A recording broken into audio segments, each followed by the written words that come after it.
Okay, I'm here in the YouTube channel and let's see how to change the video trailer. So if I type in my own channel, now this video is playing. Okay, so let's see how to change this video to another one. We don't have a button here to change it, so first of all let's sign in into the channel. Select the channel, enter the password and click next.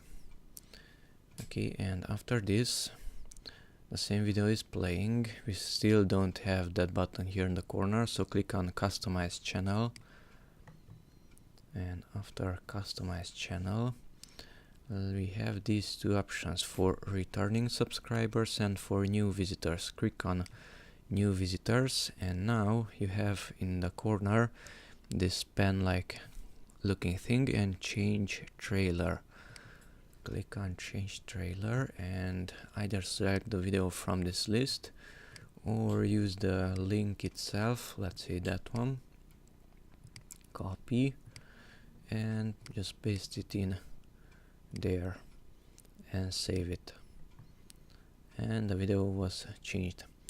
Okay, so now if I sign out from all of this and type in the channel's name like so, now a different video is being played here. The trailer of the YouTube channel was changed.